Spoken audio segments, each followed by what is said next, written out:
Баршаңызға сәлем, сіздермен бірге Альбина. Бүгін осындай қаймақ салмасы бар ватрушка дайындайтын боламыз. Ол үшін ең алдымен керекті қоспаларды дайындап аламыз. Ең алдымен бізге шұңғыл ыдыс керек кішкене, және осындай венчик керек.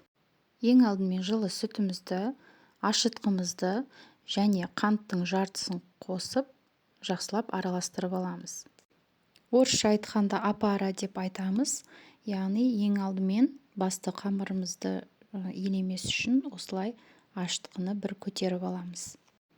Сонымен қатар апараның кезінде біз ешқашан тұз салмаймыз, тек қана қант қосамыз, себебі тұз ашытқының тез көтерілуіне кедергі келтіреді. Бір араластырып болғаннан кейін біз бірте-бірте ұн салып, бір келкі қаймақ тәрізді масса шыққанша венчиктің көмегімен жақсылап араластырамыз.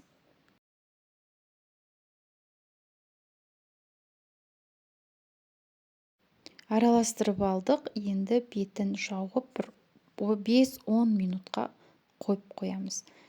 Уақыт өткеннен кейін міне осындай результат, жақсылап көтеріледі қамыр. Ендігі кезекте біз одан да үлкен шұңғыл ыдысты алып, осы апараны салатын боламыз. Әрі қарай үстіне жаңағы қалған қантымызды саламыз, және де тұзымызды саламыз. Одан кейін жұмыртқаның сарысы мен бөлме температурасындағы сары майымызды саламыз, және де илеуге кірісетін боламыз. Бірден барлық қоспаларды салғаннан кейін қолымыздың көмегімен бастап илеп кетуге болады, немесе осындай ең алдымен қалақшаның көмегімен біркелкі массаға айналдырамыз. Одан кейін ұнды бірте-бірте сала отырып, қолымыздың көмегімен жұмсақ қамыр илейтін боламыз.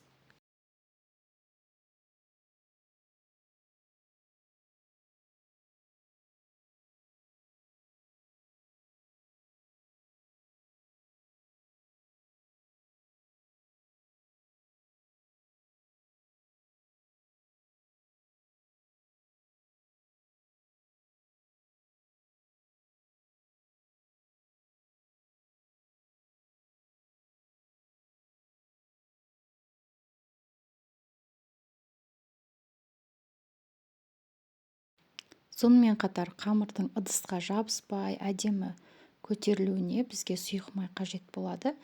Бір ас қасықтай сұйық майды құйып, тағы бір рет илеп шығамыз. Алдын ала пешіңізді 30-40 градусқа қойып, жылытып қоюға болады. Сонда қамырымыз тез көтерілетін болады. Қамырды илеп болғаннан кейін бетін пищевая пленка немесе осындай пакет көмегімен жауып, духовкаға 1-1,5 сағатқа қалдырамыз. Міне қамырымыз 2-3 есеге көтерілді. Сұйық майдың көмегімен тіпті қамырымыз бетіндегі пакетке де жабыспаған. Жұмыс үстелімізге ұнымызды сеуіп, қамырымызды жаятын боламыз.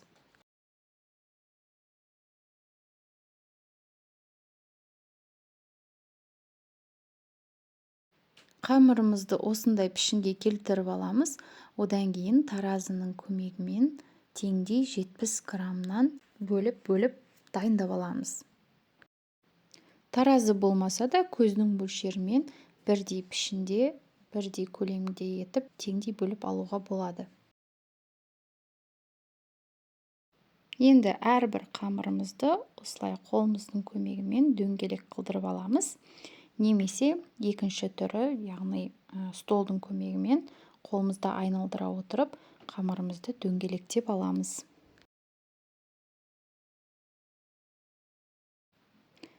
Міндетті түрде пергамент қағазы керек болады, және үстіне арасын алшақтатып, бетін жауып қойып қоямыз.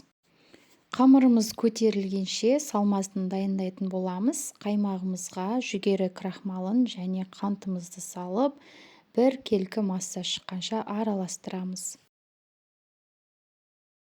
Міне қамырымыз көтерілді, енді оның ішіне шұңқыр жасайтын боламыз. Мен осындай бутылканың қақпағын алдым, оны сұйық май жағып, ортасына бастым. Сонда дөңгелек шұңқыр пайда болады.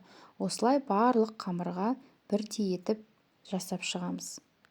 Салмасын салмай тұрып, осылай сарыуыз бен сүтті араластырып, қамырымыздың үстіне жағып шығамыз.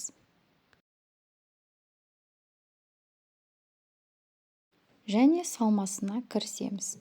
Салмасын жаққанда бізде рецепттегі тура салмасы бүкіл қамырға жететін болады. Міне ватрушкамыз пештен шықты. Ең алдымен үстіне қант ұнтағын сеппей тұрып, кішкене суытып аламыз. Әйтпесе ыстық күйде біздің тоқаштарымыз қант ұнтағын өзіне сіңіріп алады. Сол себепті кішкене суығаннан кейін барып, үстіне осылай сеуіп шығамыз.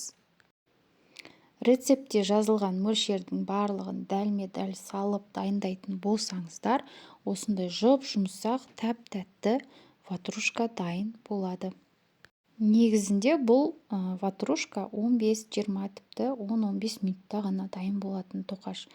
Солай бола тұра, қараңыздар, ішінің барлығы толығымен піскен және өте жұмсақ болып шығады. Бұны сіздер қонаққа да ұсынсаңыздар болады, немесе түстен кейінгі кешкі шайға дайындасаңыздар да өте жақсы өтеді.